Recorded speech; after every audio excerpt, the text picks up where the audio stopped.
Buenos días, buenas tardes, buenas noches a todos. Nuevo teórico de farmacología 1.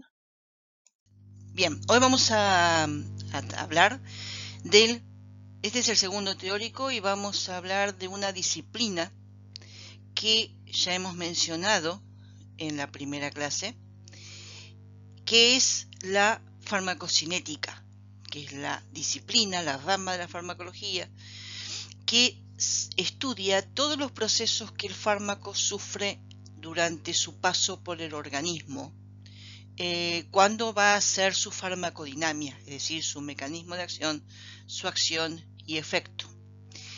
Es decir, todos los procesos que sufre, que son la administración, la absorción, la distribución, la metabolización o biotransformación y eliminación de los fármacos.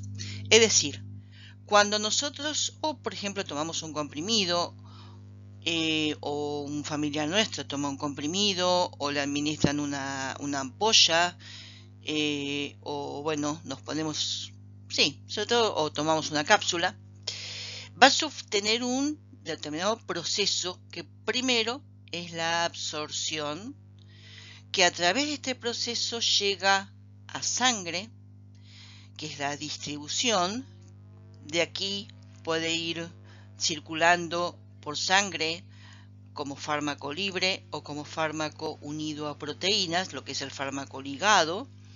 De aquí entonces puede ir, digamos, a su sitio de acción o biofase, donde están sus receptores, y ahí realizar su farmacodinamia. Luego de aquí vuelve a sangre, o de sangre puede ir a un tejido reservorio o sitio de depósito, que puede estar también libre o puede estar unido a alguna célula de ese tejido. Siempre va a volver a sangre. De ahí puede ir a su sitio de metabolización o biotransformación, que de ahí los productos de esa biotransformación llamados metabolitos pasan a la excreción, que es su salida al organismo. O puede el fármaco no sufrir este proceso de biotransformación e ir directamente hacia su eliminación, es decir, su salida del organismo. Me salté una fotografía. Bien, bueno, no importa. Entonces tenemos, por un lado, la parte externa, el medio exterior, en donde hay las vías, sobre todo las vías digestivas o enterales, que tienen una absorción mediata, es decir, tarda un tiempo en llegar a sangre, en absorberse. Ahora vamos a ver lo que es absorción. Mientras que las parenterales, por medio de las inyecciones, que directamente, digamos, lo colocan en una zona más cerca del medio interno, entonces tiene una absorción más rápida, ¿sí? Es una absorción inmediata. Aquí está. Bien, entonces, de las vías parenterales vamos a hablar de las vías enterales y parenterales. ¿Cuáles son algunas características y cuáles son las indicaciones y las precauciones que hay que tomar? Vamos a comenzar con las parenterales. La intravenosa o endovenosa es una vía de administración en donde el fármaco se da directamente en sangre. No se saltea el proceso luego de la administración, que es la absorción. La absorción se saltea, va directamente a lo que es la distribución. Entonces, evitándose que el fármaco llegue al tracto digestivo, evitando que llegue a estómago, a intestino, y evitando también que por el sistema porta llegue a hígado. La gran utilidad de la endovenosa es para urgencias o para emergencias, ¿sí? Es decir, cuando se necesita una acción ya urgente del fármaco, de un antagonista, porque el agonista se ha producido una del agonista se ha producido una toxicidad, una sobredosificación. La única forma de cortar esa sobredosificación, digamos, anularla o de inactivarla, la toxicidad, es dando un fármaco por vía endovenoso. Entonces, por eso es útil en urgencias extremas. Permite el ajuste de dosis hasta cierto punto, pero lo que pasa que acá tenemos como ya limitaciones y precauciones, que hay un mayor peligro de efectos adversos, porque ya una vez que se inyectó nos equivocamos o el que lo inyectó se equivocó, no hay vuelta atrás. O sea, ahí está el gran peligro y el mayor problema que tiene esta vía.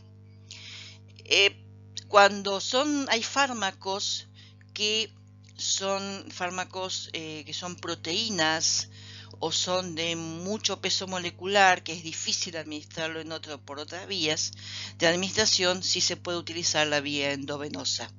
Y además también cuando hay que dar una gran cantidad de fármaco, cuando un medicamento hay que diluirlo, por ejemplo, supongamos en 1 litro, la única vía de administración que permite administrar esa cantidad es la vía endovenosa. ¿Sí? Por supuesto, ahí también es una de las pocas vías que se puede dar alguna sustancia irritante para alguna parte del organismo, aunque previamente hay que diluirlo. Como decía, las precauciones que hay que tener, los problemas que puede tener esta vía, es que hay mayor peligro de efectos adversos por el hecho que llega directamente a sangre. Hay que además inyectarlo lentamente, no se puede hacer una inyección rápida, sino hay que hacerlo muy lento, muy despacio. Y si el fármaco tiene una consistencia o es solamente soluble, solamente es liposoluble, entonces la consistencia del fármaco líquido va a ser como un aceite, o sea, es oleoso. Entonces es una vía de administración que en ese caso no se puede utilizar. La subcutánea es una vía parenteral muy rápida siempre y cuando la solución, o sea, el agua para inyección, o mejor dicho, el fármaco esté justamente disuelto en agua, ¿sí? O sea, que sea hidrosoluble. Entonces ahí es rápida. En cambio, si el fármaco es liposoluble y por lo tanto su vehículo es como un aceite, es oleoso, entonces ahí la absorción va a ser más lenta. Se puede utilizar no solo para, digamos, formas líquidas, o el fármaco disuelto en un medio líquido, aún poco insoluble, sino que además se puede utilizar para ciertos sólidos, gránulos que se implantan por debajo de la piel, que son los llamados pellets, que tienen la característica que se implantan, pero como se van liberando lentamente, tienen un periodo prolongado. Entonces hay que implementar un pellet tal vez cada 1 mes o cada 2 meses. Para ciertas terapéuticas crónicas son útiles, pero el tema es que también son costosos. No es útil para administrar grandes volúmenes de fármaco, ya le decía, hay que dar un volumen de fármaco de medio litro, de 1 litro, la única vía posible para eso es la endovenosa. Y el problema es que si hay alguna sustancia que es irritante al inyectar, puede provocar dolor o hasta inclusive necrosis en la zona de inyección. Con respecto a la otra vía de las principales o más importantes de las parenterales, la intramuscular, es lo mismo que la subcutánea. Se puede administrar fármacos tanto en una solución hidrosoluble como en una solución liposoluble, es decir, una solución acuosa o una solución oleosa. Si es acuosa, tiene una gran absorción muy rápida, en cuanto si es oleosa, es más lenta, y en estos casos se aprovecha esta lentitud para administrar fármacos de liberación lenta o sostenida en forma de depósito. Es útil, no se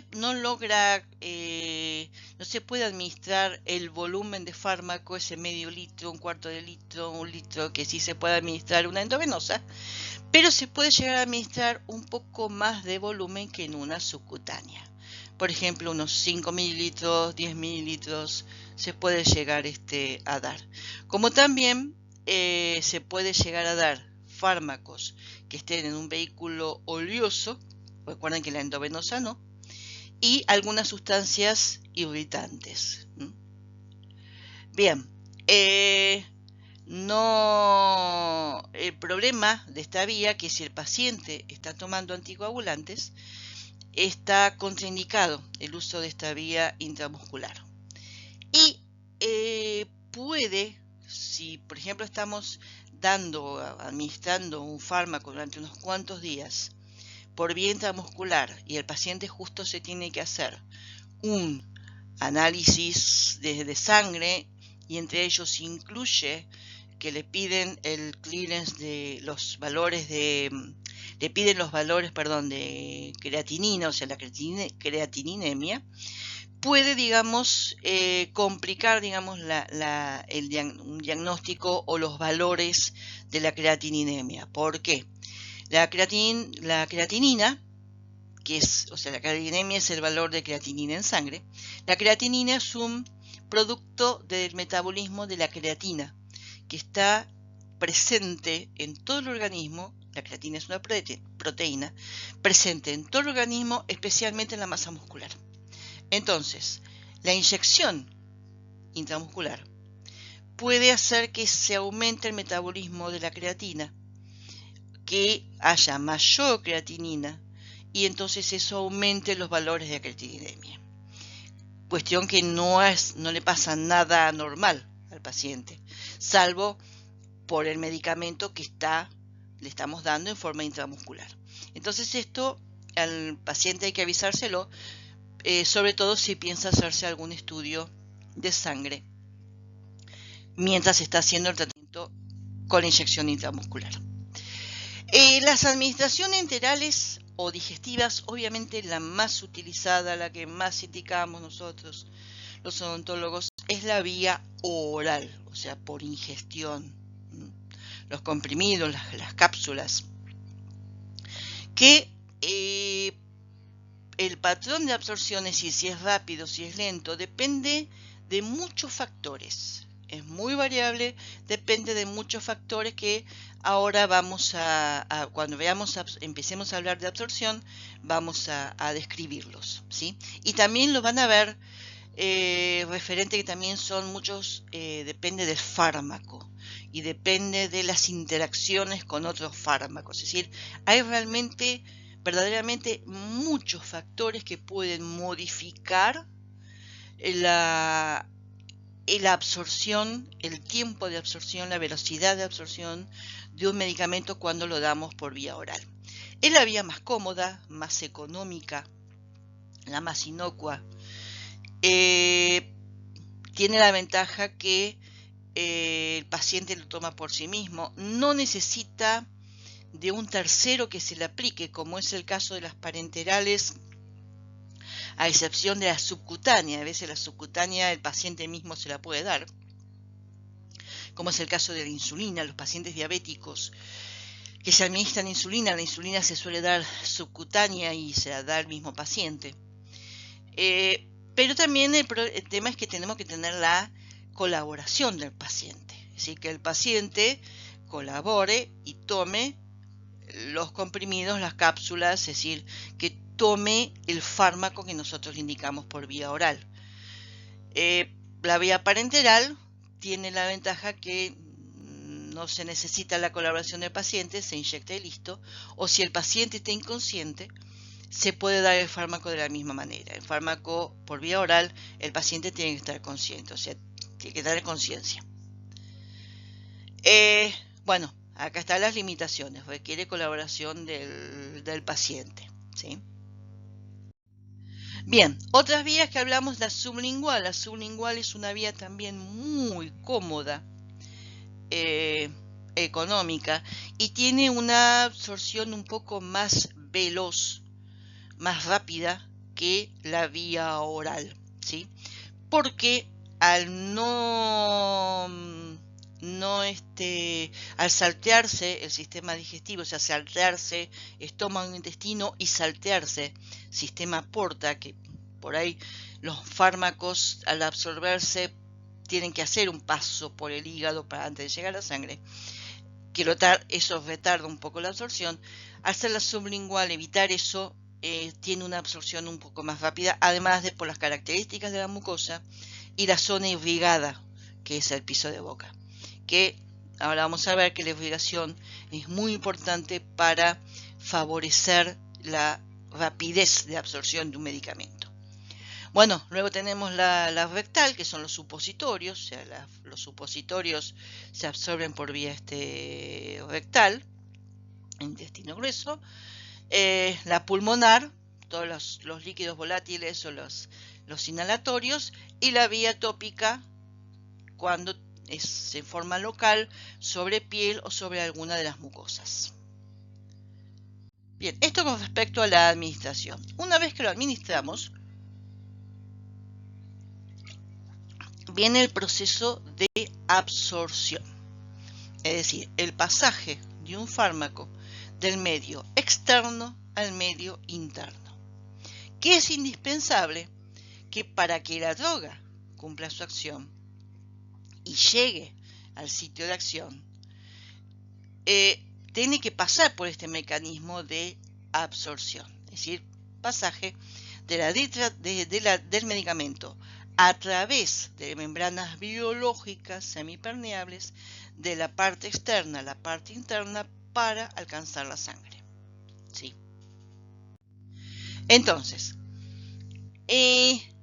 la absorción hablamos, sobre todo que por vía oral, hablamos que hay numerosos factores que nos favorecen o nos hacen más rápida la absorción. ¿Cuáles son esos factores? Uno, la superficie. A mayor superficie, más rápida es la absorción. Por eso, los fármacos que suelen absorberse en intestino se absorben mucho más rápido que los que se absorben en estómago. ¿Sí? La vía, por vía sublingual, se absorbe a mes mucho más rápido que la del estómago. ¿Sí? A mayor superficie, mayor velocidad de absorción. La irrigación es otro de los factores. Cuanto más vasos haya en la superficie de absorción, mejor va a ser la absorción. También, por eso es otra razón que la sublingual es más rápida que la vía oral, ¿sí? Por la irrigación. Aunque acá, en el caso de la irrigación, hay una excepción a la regla, que vamos a verla en distribución. Hay una zona del organismo que es muy irrigada, es de las más irrigadas. Sin embargo, el fármaco, no todos los fármacos llegan a atravesar esa membrana, esa zona. Eso lo vamos a ver en la distribución, les voy a dejar con la incógnita. Otro de los factores es el coeficiente de partición lípido-agua. Vamos a ver que hay un esquema de la membrana. La membrana tiene una doble capa lipídica, una externa, que es hidrofílica, y una interna, que es liposoluble. Entonces, el fármaco tiene que atravesar toda esa membrana. Tiene que ser lo más liposoluble porque tiene que atravesar la parte liposoluble interna. Pero necesita también la parte hidrosoluble, o sea, necesita atravesar las dos capas externas que son hidrosolubles. Por lo tanto, necesita que el fármaco tenga una capacidad de disolución, tanto en lípido como en agua. A esa capacidad de un fármaco, que aunque sea liposoluble, es capaz de también disolverse en agua, se le llama coeficiente de partición lípido en agua.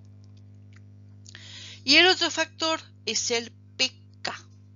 Ya ahora después vamos a hablar más de pK, que es una constante de disociación. Ahora cuando vamos a adelantándonos un poquito, desarrollando un poco más este tema de absorción, vamos a hablar un poquito más también de pK. Entonces acá tenemos un gráfico de la membrana celular. Tenemos, esta es la parte externa. Tenemos fosfolípidos que tienen una cabeza externa que es hidrofílica. Y luego tiene una interna que es lipofílica, ¿sí? Entonces, el fármaco tiene que atravesar toda esta membrana, ¿sí? Acá tenemos parte externa, acá tenemos parte interna de la célula. El fármaco tiene que atravesar toda esta membrana, ¿sí? Entonces, por eso es que tiene que atravesar esta parte lipofílica, pero tiene que atravesar esta parte hidrofílica también. La cabeza polar hidrofílica, esta y esta, ¿sí? Y tiene que atravesar toda esta capa lipídica. Perdón, liposoluble. Entonces, por esto es que necesita que ser liposoluble para poder atravesar toda esta parte de la membrana, pero necesita algo de hidrosolubilidad para atravesar estas dos porciones de la membrana que son hidrosolubles, ¿sí? De ahí que necesita ese coeficiente de partición lípido en agua. Entonces, decíamos que uno de los factores era el pK. Para explicar lo que es bien el pK, necesitamos también tener en cuenta el tema del pH del fármaco, tanto del fármaco como del medio, y la absorción. Decíamos que el fármaco necesita ser liposoluble. Si un fármaco, por ejemplo, vamos a repasar un poquito de química inorgánica o de bioquímica. Cuando nosotros asociamos o juntamos, por ejemplo, un ácido, ¿sí?, como el ácido clorhídrico, con una base, como el hidróxido de sodio, ¿qué va a pasar? Va a pasar que el cloro se va a unir al sodio, formando una sal, cloruro de sodio. Y el oxidrilo o hidroxilo de la base se va a unir con el hidrógeno del ácido y va a formar agua. Cuando nosotros unimos una base con un ácido, se va a formar una sal más agua. Es decir, que el ácido, cuando se encontró con la base, se desunió, se disoció. El ácido clorhídrico, por un lado, fue el hidrógeno, por el otro lado fue el cloro. Se disoció ese ácido. Lo mismo le pasó al hidróxido de sodio. Se disoció. Por un lado se fue el sodio, por otro lado se fue el oxidrilo. Es decir, que por un momento, al disociarse, los dos volvieron a ser iones. El ácido clorhídrico lo mismo. Al disociarse, al separarse el cloro del hidrógeno, el hidrógeno volvió a ser un ion y el cloro volvió a ser otro ion. Es decir, que se ionizó, ¿sí?, hasta que el cloro se unió con el sodio y el oxidrilo y el hidrógeno y formando el agua. Por lo tanto, esto no nos beneficia en la absorción, porque al ionizarse, una sustancia se convierte más en hidrosoluble. Una sustancia se hace hidrosoluble cuando se ioniza, cuando se disocia. Por ende, un fármaco que tiene un pH ácido, para que se mantenga liposoluble, no tiene que disociarse, no tiene que ionizarse. Por eso un fármaco ácido se va a absorber mejor en un medio ácido. Y un fármaco básico se va a absorber mejor en un medio básico, ¿sí? Un fármaco ácido, como la aspirina, como el ibuprofeno, como cualquiera de el diclofenac, que son derivados de ácidos todos, se van a absorber mejor en el estómago, que tiene un pH ácido. En cambio, un medicamento, como por ejemplo los antibióticos, que son más bien alcalinos, algunos, bases, se van a absorber mejor en el intestino. ¿Sí? Algunos antibióticos, no todos. Algunos antibióticos que tienen un pH básico se van a absorber mejor en el intestino. ¿Sí? Entonces, si no se ioniza el fármaco, se absorbe mejor. ¿Por qué? Porque mantiene la liposolubilidad. Espero que haya quedado claro. Entonces, cuando cada fármaco tiene un pK que es una constante disociación, y es el pH en donde el fármaco se va a encontrar 50% disociado y 50% no disociado. Disociado o ionizado, no disociado o no ionizado, es lo mismo. Entonces, ¿qué es el pK? Es una constante disociación. Cuando el pK del fármaco, supongamos un anestésico local que tiene un pK que de acuerdo al anestésico varía de 7,8 a 8,2. O sea, son bases, son básicos. Entonces, ese es el pK de un anestésico local. Cuando un anestésico local que tiene ese pK, supongamos 7,8, se encuentra con un medio cuyo pH es 7,8, a ese pH el fármaco, ese anestésico local, va a estar la mitad disociado o ionizado y la mitad no se va a disociar o no se va a ionizar. Por eso el pK es una constante de disociación. Cuando se encuentra el fármaco al pH de su, digamos, de su pK, cuando coinciden su pK con su pH, ahí va a estar mitad disociado y mitad no. Vamos a otro ejemplo. Supongamos un fármaco cuyo pK es de 6,2, o sea, ligeramente ácido, o lo que se llama un ácido débil, ¿sí? Y se encuentra con un medio que tiene un pH de 6,2, ese fármaco, la mitad se va a disociar o ionizar y la mitad no se va a disociar o no se va a ionizar. Espero que haya quedado claro. Bien, ¿cómo se produce la absorción de los fármacos? A través de mecanismos de transporte que puede ser transporte pasivo, ya sea por difusión simple o pasiva, sin utilización de transportadores, o también por difusión convectiva, o sea, por filtración. Que esto mucho la absorción no se da más en la excreción.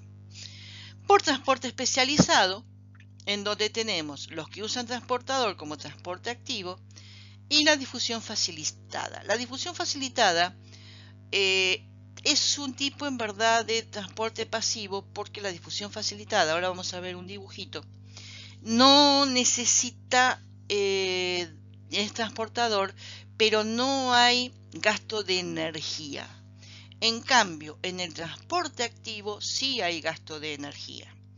¿Por qué? Porque la difusión facilitada es a favor del gradiente de concentración, mientras que en el transporte activo es en contra del gradiente de concentración. ¿Sí? Y después tenemos otros mecanismos como la exocitosis o fagocitosis que no utilizan transportador. Entonces, acá tenemos los tres mecanismos más característicos de lo que es la absorción. La difusión pasiva simple, fíjense, supongamos una bajada, o una pendiente, no una bajada, una pendiente, ¿sí? Los que conocen La Plata, la pendiente, por ejemplo, de calle 33 entre 1 y 2. Fíjense, nosotros en esa pendiente tiramos una pelota o algo y rueda solo. Eso es una difusión pasiva simple. Por ahí hay algo que no puede rodar solo, necesita una ayuda, un transporte. Bueno, por ejemplo, con un carrito, bueno, va, pero no hay gasto de energía, porque va solo por el hecho de la pendiente, ¿sí? En cambio, en el transporte activo, fíjense cómo va en contra de lo, digamos, de la pendiente. La pendiente en baja va en subida. Si nosotros tuviéramos que subir 33 de 2 hacia 1, caminando nos cuesta. Es más fácil bajar que subir. Bah, acá lo mismo. Entonces, como hay más gasto de energía, es transporte activo. Esto es un término que usamos muchísimo. Biodisponibilidad. ¿Qué sucede? De los fármacos que uno toma o cuando un paciente toma un medicamento, no siempre, sobre todo esto por vía oral, no siempre, por ejemplo, toma un comprimido de 400 miligramos de ibuprofeno y se absorben y llegan al sitio de acción los 400. O toma 500 miligramos de otro medicamento, de un antibiótico, y llegan a actuar contra las bacterias esos 500 miligramos. Llegan 400, 450, 300, 200, 250. ¿Y eso es por qué? Precisamente por la biodisponibilidad. Entonces, vean esto, bio, digamos, es de biológico, es de vida. Disponibilidad, disponible, que se puede usar, que se usa, que está a disposición. Bien, biodisponibilidad en farmacología es el porcentaje o la cantidad de fármaco que se absorbió en relación con lo que se administró. Se expresa en porcentaje. Es el porcentaje de fármaco absorbido en relación al fármaco administrado. Es decir, va a ser un número rápido. Si un medicamento se da 1 gramo, que son 1000 miligramos, y tiene una biodisponibilidad del 90%, significa que de ese gramo, de esos 1000 miligramos, llegaron a actuar 900 miligramos, que es el 90%. ¿Sí? O, por ejemplo, de un medicamento que se tomó 500 miligramos y se absorbió, su biodisponibilidad es del 50%, significa que el que llegó a actuar fueron 250 miligramos. Esto lo vamos a, o sea, esto siempre se va a nombrar e inclusive cuando veamos antibióticos, vamos a ver que tenemos 2 antibióticos del mismo grupo, mismo tipo de microorganismos sobre los que actúan, mismas indicaciones y todo, pero hay uno que preferimos darlo por vía oral y hay otro que preferimos indicarlo por vía parenteral. Precisamente ¿por qué? Por este tema de la biodisponibilidad.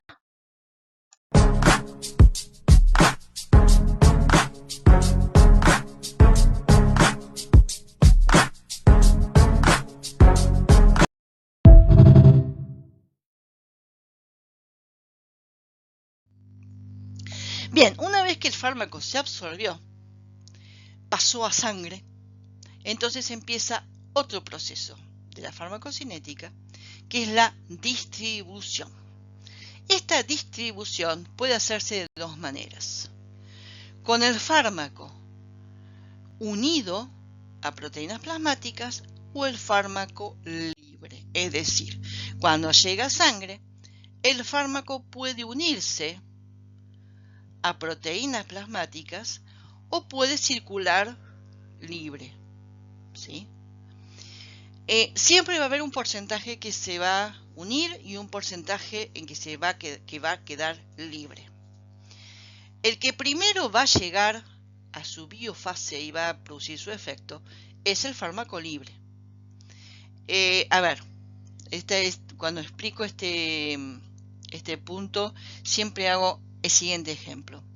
Supongamos el glorioso día que volvamos a nuestra querida casa de 1:50, a la facultad.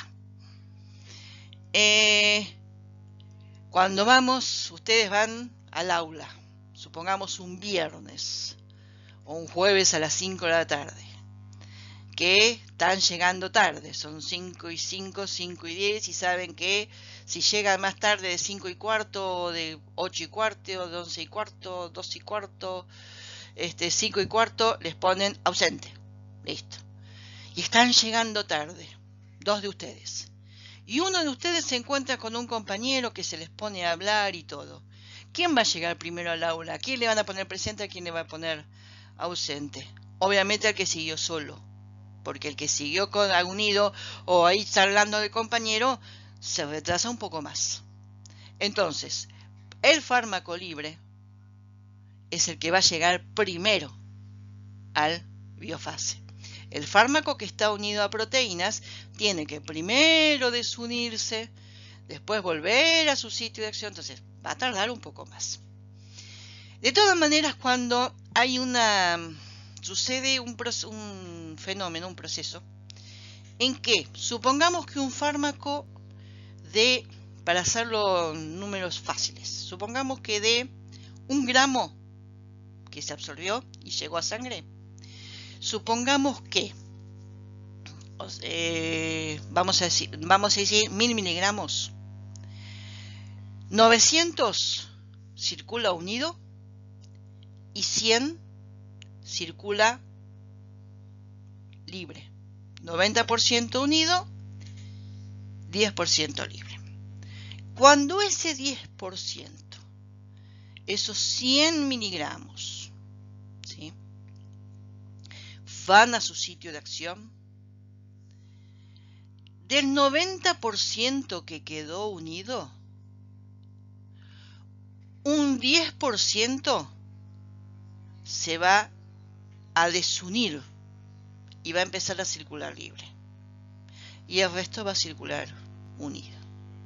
Y así sucesivamente. Siempre del fármaco que queda circulando en sangre va a quedar siempre la misma proporción, o se va a mantener la proporción fármaco unido, fármaco libre.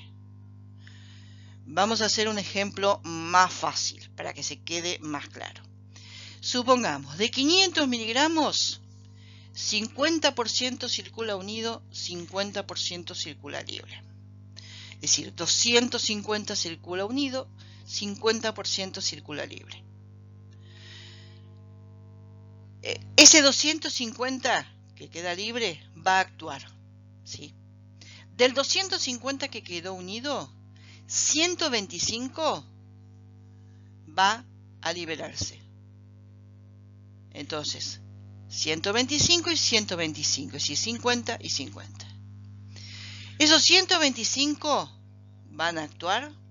De los 125 que quedaron, 60 y algo, ahora no me acuerdo cuánto es la mitad de 125, pero 60 y algo va a quedar unido y 60 y algo se va a quedar libre. Y así sucesivamente, hasta el momento de la excreción, ¿sí?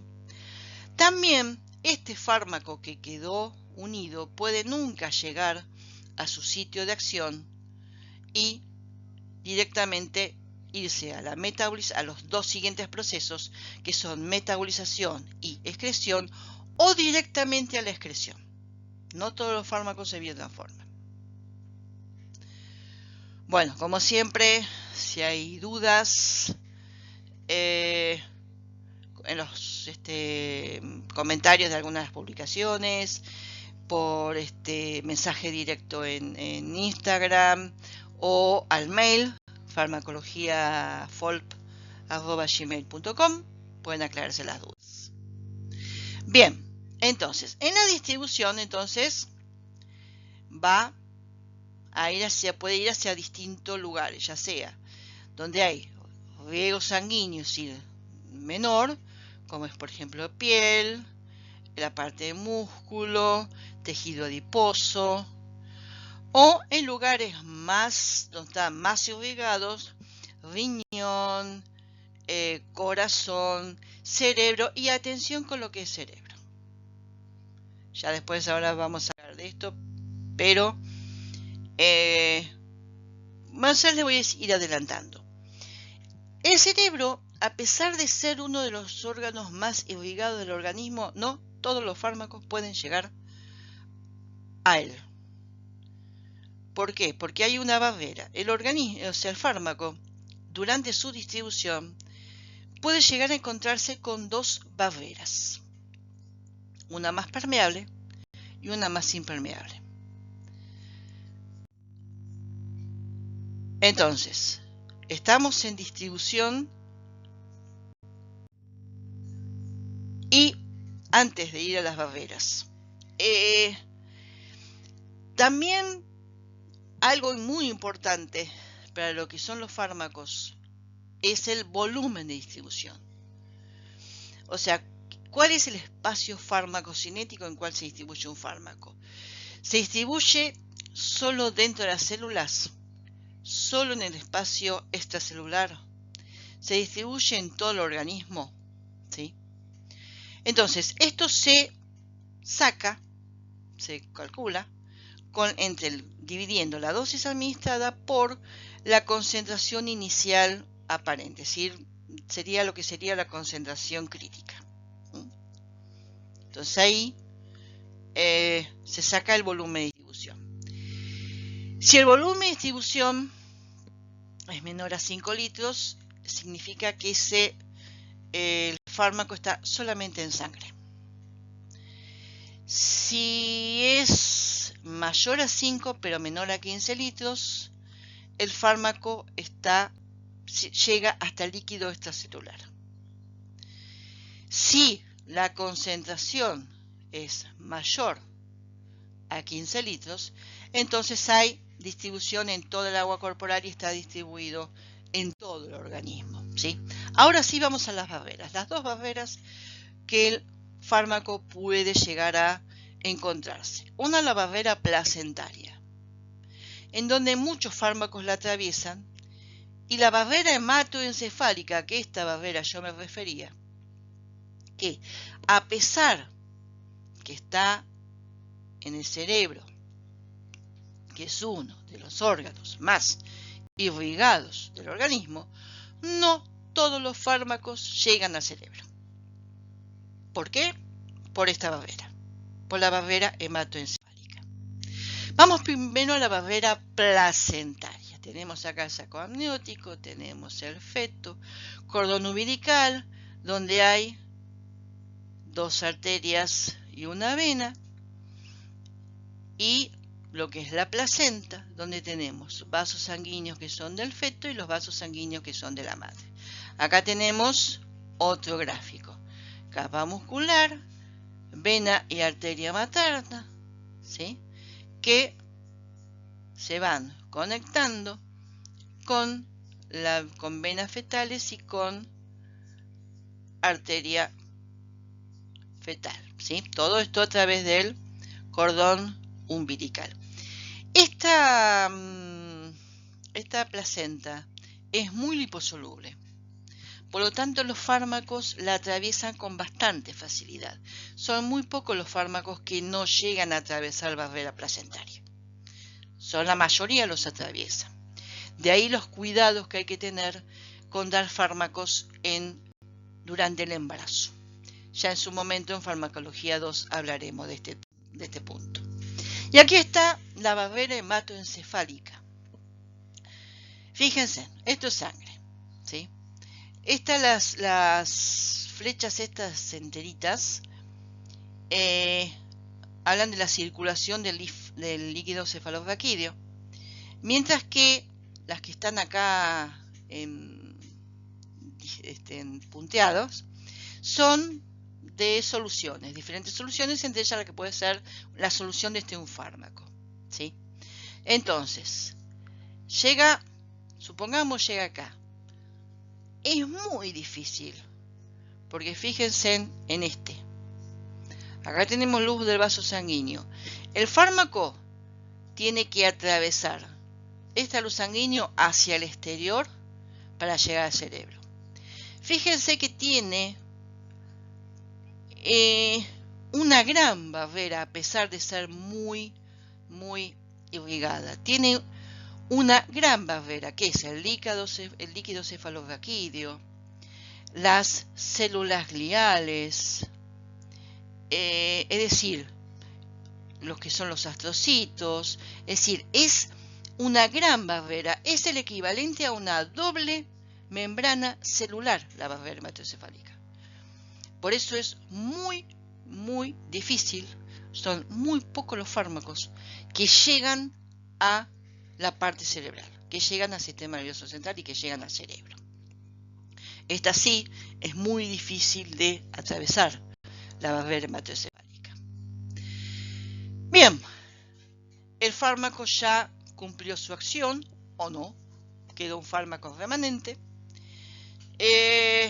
Es momento que el fármaco dice: me tengo que ir allá, de acá. Entonces, hay fármacos que son de alto peso molecular, son muy liposolubles. Entonces, que para poder eliminarse tal cual va a ser muy difícil. Entonces van a sufrir un proceso que se llama de biotransformación. Es una metabolización, pero la denominación correcta, la denominación exacta es esta: biotransformación, ¿sí? Entonces, como les decía, los fármacos, o sea, las características liposolubles, lipofílicas del fármaco, van a un poco dificultar la eliminación, que el fármaco se pueda excretar. Entonces, en cambio, si se transforman de liposolubles en hidrosolubles o en hidrofílicos, la eliminación se va a favorecer.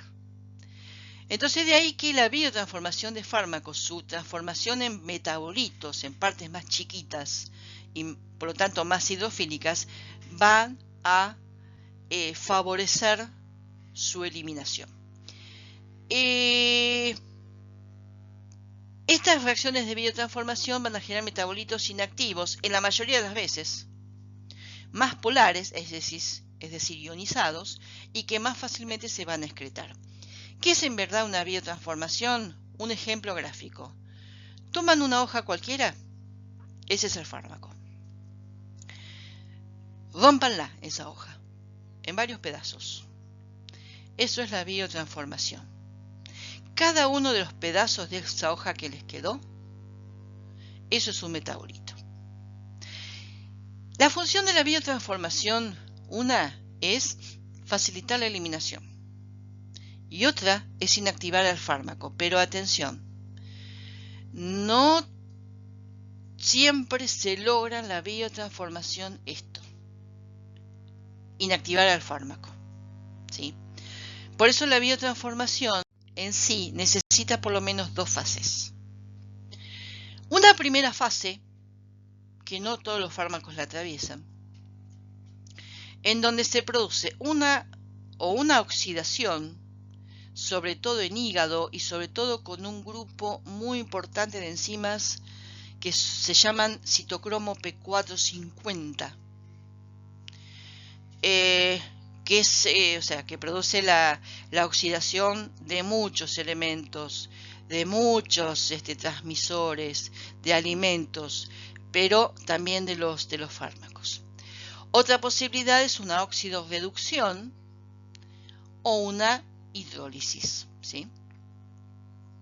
Esa es la fase 1. Acá, en general, cuando un fármaco atraviesa la fase 1, los metabolitos pueden inactivarse o no. Hay casos de muchos fármacos que sufren una fase 1 de biotransformación, pero los metabolitos los mantienen activos.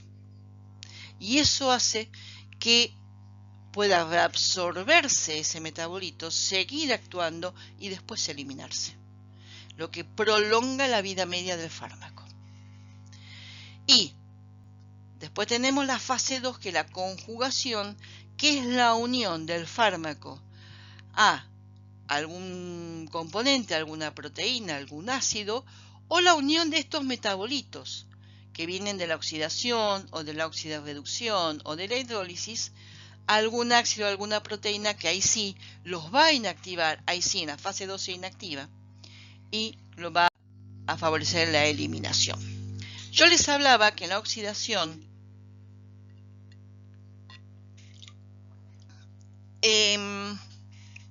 se producía en la mayoría de los casos por un grupo de enzimas del hígado que son del citocromo P450. Esta es la traducción, CYP450. A esto se refiere, enzima P450. Hay que tener mucho cuidado con los fármacos que sufren oxidación, porque hay fármacos que, sumado con otros fármacos, pueden inducir o pueden inhibir la metabolización de otro medicamento. Este es un tipo de interacción. Esta es la importancia que tiene el saber la metabolización de los medicamentos, qué tipo de metabolización tiene, para tener en cuenta sobre todo si el paciente está tomando otro medicamento o nosotros debemos dar dos medicamentos.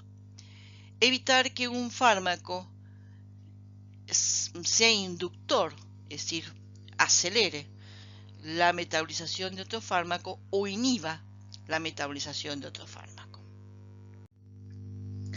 Entonces, en la fase 1 dijimos oxidación, reducción, hidrólisis y un tipo especial que es la decarboxilación.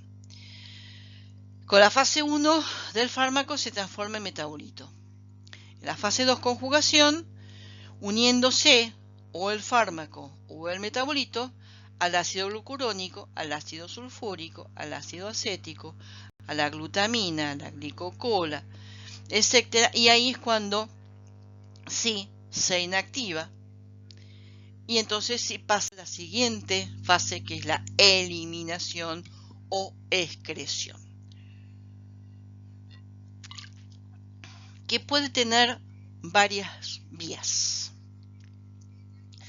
La más común es la renal. Me olvidé decirles. El órgano por excelencia de la metabolización o de la biotransformación es el hígado, pero no el único. Hay fármacos que se metabolizan en el riñón.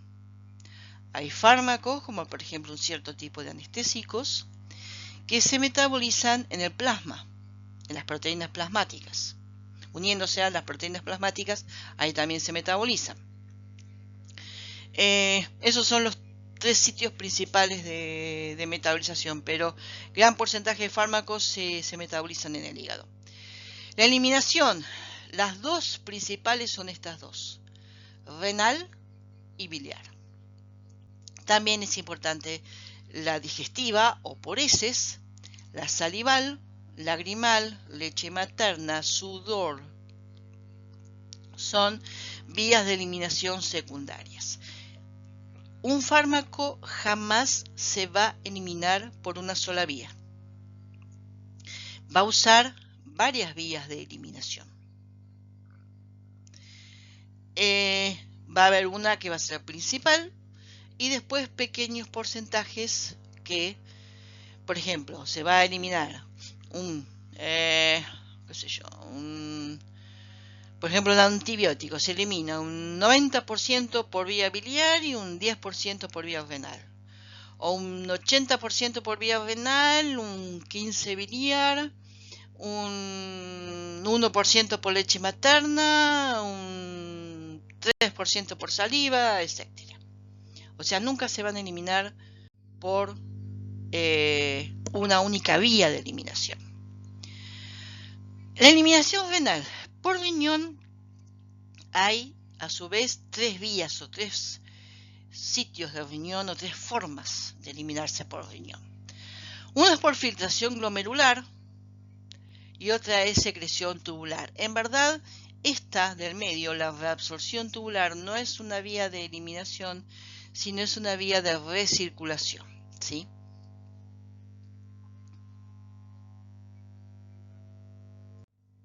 Entonces, acá tenemos 2 gráficos de lo que es el nefrón o nefrona. El glomérulo, ¿sí? Pequeñas, cuando son por el glomérulo puede que es por la filtración glomerular. En glomérulo se realiza la filtración glomerular, que aquellos fármacos libres o unidos, pero pequeños, que pasan por digamos, los poros del glomérulo, pueden filtrar, van por el tubo contorneado proximal. Algunos aquí se reabsorben, ¿sí? Sí, está bien, se reabsorben. Hay otros que